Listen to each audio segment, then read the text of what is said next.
Conflans-Sainte-Honorine a été la cible de ces déportations. Communistes, familles juives meurtries au plus haut degré aussi, mais dont je ne prononcerai pas les noms à cet instant, puisque les jeunes du Conservatoire conflanais nous feront solennellement l'honneur, dans quelques minutes, de rappeler les tristes heures de notre ville. Et notre jeunesse mettra aussi en lumière des faits de résistance, ceux de héros conflanais, qui nous obligent et appellent notre pleine et entière reconnaissance. Je soulignais en débutant cette allocution le fait que commémorer permettait, en examinant notre passé, de mieux préparer l'avenir. Je veux à ce titre remercier les associations d'anciens combattants qui conservent cette flamme allumée et lui font traverser le temps. Je veux dire toute ma gratitude envers les professeurs, toutes et tous les professeurs, et particulièrement ceux qui enseignent l'histoire. Merci aux professeurs de théâtre du Conservatoire et à ses élèves en ce jour. Enfin, merci à la jeunesse. Votre présence est une main tendue pour saisir le flambeau du devoir de mémoire. Que vive Conflans, vive la France et que vive la République. Allemande avait demandé son arrestation pour le lendemain. C'est certainement en tant que juif ayant épousé une Arienne qu'il a été dénoncé. Il est déporté sur l'île d'Origny où il travaille de force à la construction du mur de l'Atlantique. Puis il est transféré à Boulogne-sur-Mer le 17 mai 1944 où il mourra le 22 mai 1944, battu à mort par les nazis. Sur son avis de décès, on peut lire la sobre inscription « Arrêt cardiaque ». 20 octobre 1941.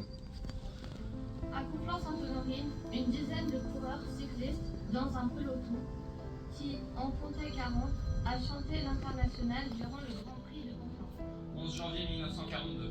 À Conflans-Sainte-Honorine, une dizaine d'exemplaires de La vie ouvrière, datés de novembre 1941, ont été découverts. 1er juin 1942. À Conflans-Sainte-Honorine, 3 tracts intitulés Du pain, Nos prisonniers. Aval, aval.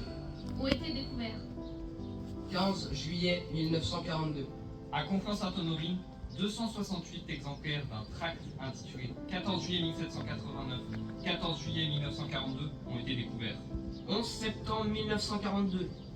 À Conflans-Sainte-Honorine, 56 exemplaires de l'édition spéciale féminine de l'Humanité datée de juillet 1942 ont été découverts.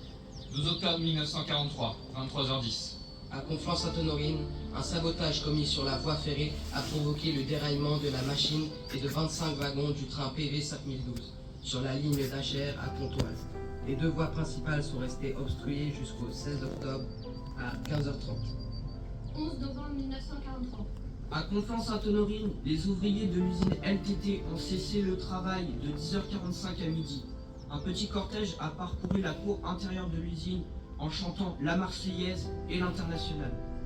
7 mai 1944, 23h20. Conflans-Sainte-Honorine, une meule de blé de 25 quintaux, située au lieu dit Les Grandes Terres, a brûlé entièrement. 11 juillet 1944, 23h45. À Conflans-Sainte-Honorine, au bac de Conflans, une sentinelle allemande a été attaquée par 4 civils et légèrement blessée d'un coup de couteau. 24 juillet 1944. À Conflans-Sainte-Honorine, le corps de Georges P., membre de la jeunesse hitlérienne, a été découvert.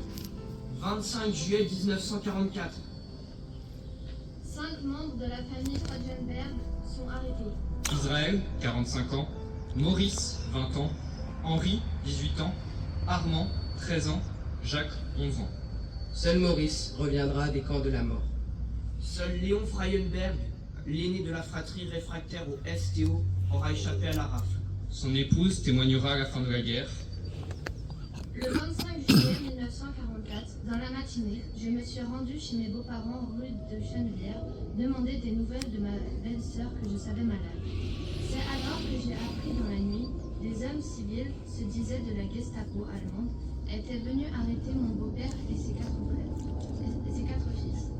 Quand la Gestapo est arrivée chez mes beaux-parents, il n'y avait dans la maison que ma belle-mère et sa fille Frida.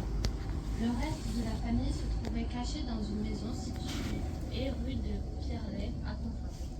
Sous la menace allemande, la belle-sœur a été contrainte de dévoiler le refuge de son père et ses 4 frères. La Gestapo les a emmenés dans une camionnette, puis je ne les ai jamais entendus parler d'eux. Il y avait dit à Freda, on vous laisse pour soigner votre mère. 2 jours après, une ambulance est venue chercher ma belle-mère et sa fille pour les conduire à l'hôpital Rothschild. De là, ma belle-sœur a été conduite au camp de Drancy. Ces renseignements m'ont été fournis par le commissariat de Conflans.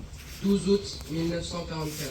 À Conflans-Sainte-Honorine, une explosion s'est produite sur la passerelle de Findoise, détruisant complètement celle-ci. 5 Allemands ont été tués et 9 autres blessés.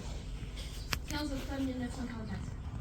Discours à l'occasion du départ de René Caillou et de Charles Vassal, respectivement commissaire de police et maire de Conflans-Sainte-Honorine depuis 1942. Il est bon de savoir d'où nous venons et ce que nous devons à ces 2 personnages qui ont été nos protecteurs et nos guides pendant ces années d'occupation. Charles Vassal était avant tout français et patriote. Si chaque maire de France avait suivi une ligne de conduite analogue, l'allemand aurait vite compris que la collaboration était impossible. Au conseil municipal, il avait plus d'amis que d'ennemis.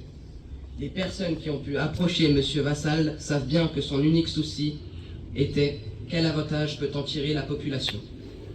Des œuvres d'origine pécaniste ont été lancées à Conflans, mais les leviers de commande de ces œuvres ont été confiés par M. Vassal et à des patriotes. La population de Conflans, comme dans toute la France, souffrait. Monsieur Vassal a fait appel à toutes les bonnes volontés, à tous les patriotes pour créer la maison de la famille, le goûter des mères et bien d'autres œuvres. Puis vinrent les départs pour l'Allemagne avec le STO.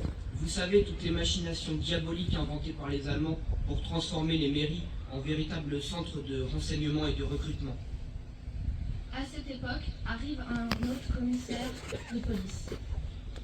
M. Vassal avait tâté le patriotisme des prédécesseurs, mais il n'avait pas rencontré l'aide qui lui était nécessaire. Avec M. Caillou, il trouve un allié. Il se sent épaulé. À partir de ce moment, M. Vassal et M. Caillou vont être les officiers du clandestin. Les organisations clandestines savent qu'elles ne risquent rien, ni de la mairie, ni du commissariat.